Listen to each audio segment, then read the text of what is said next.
I first started self-harming when I was 19. I'd just come back from doing Camp America, and someone who was involved in the camp who I was very close to got raped. I came back to England.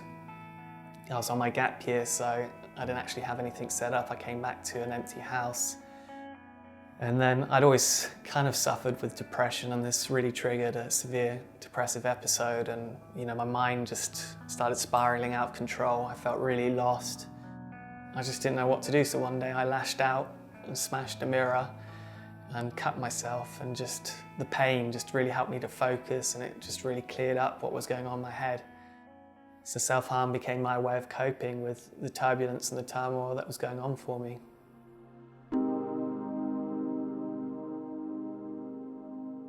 The points where I felt most vulnerable and isolated was, I think, mostly at night time. During the day I could distract myself, and I became, the master of distraction. And it was whenever I stopped, when I had a moment to sit down, if ever I was sitting down, there was no one there and it was night time, that's where my problems, like my demons really came back. And it's kind of like what Byron said, it's when we're in solitude, when we're least alone.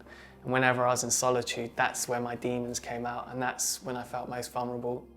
That's when I'd fall back into, a pattern of self-harming.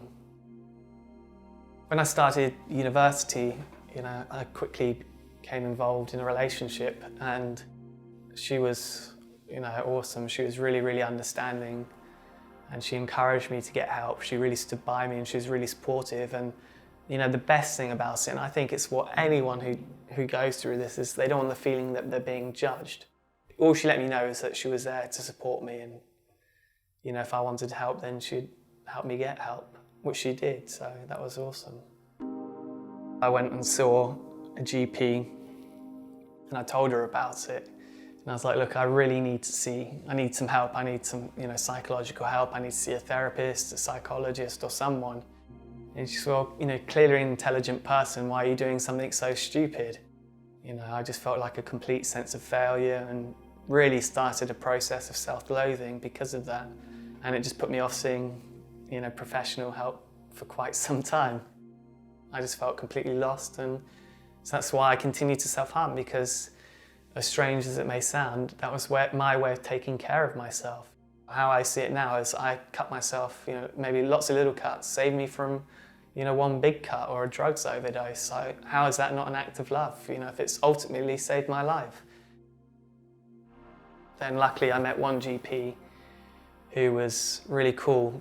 She was like, okay, you have this problem, let's just talk about it, and you're going to come and see me once a week, and we're just going to chat, and you can chat about whatever you want. You can get things off your chest. I didn't feel so much of a freak because of it, because I was allowed to talk about this problem that I was having to keep to myself. And also it was getting to the point where I felt it was unfair on my girlfriend to be the only, source of support. Unfortunately, my problems, didn't go away. They got worse, and they got to the point where I became suicidally depressed, and I was in a serious rut and seriously contemplating, ending my life. I didn't really want to, live my life anymore. And then I had this friend who was volunteering out in the Philippines, and his service was finishing, and he's like, phoned me up and said, dude, I'm going to be doing this bike trip across Asia, starting in the Philippines, finishing in China, and I really want you to come along. So I flew out to the Philippines, started training, and then, not long after, we were across my bike trip and just had the most amazing time of my life and the most intensely rewarding experience of my life. And cycling proved to be such a good tonic for all my, the problems. I felt such peace of mind because I was, being physically active. And, at some point, when I would go up a steep hill, and I'd really go up it quite hard, all my muscles were bursting, and to some extent I'd feel the same, what I got from self-harm I was getting, but through a lot healthier medium. I've continued exercise therapy. I came back and I did the John O'Groats to Land's End, and I use weights. I've got a punch bag, which is really awesome for, I really recommend for someone who's maybe had a problem with self-harm, because you can just let all your frustration and anger out for you, and plus you get fit at the end of it. And physically, I know if I physically feel well, I mentally feel a lot better as well. I think young people could, help themselves by, maybe not giving themselves such a hard time if they are self-harming, not beating themselves up over it. I'd definitely say, you're not a freak. You're not the only person in the world who's going through these problems. You're not alone. You're not stupid. You're not these things that these people tell you are. I know that shutting my doors and pulling down the curtains and hiding away from the world wasn't the best of things for me. So really not isolating yourself, making sure you're eating well, you're exercising, and just taking care of yourself, basically. You're physically and emotionally taking care of yourself.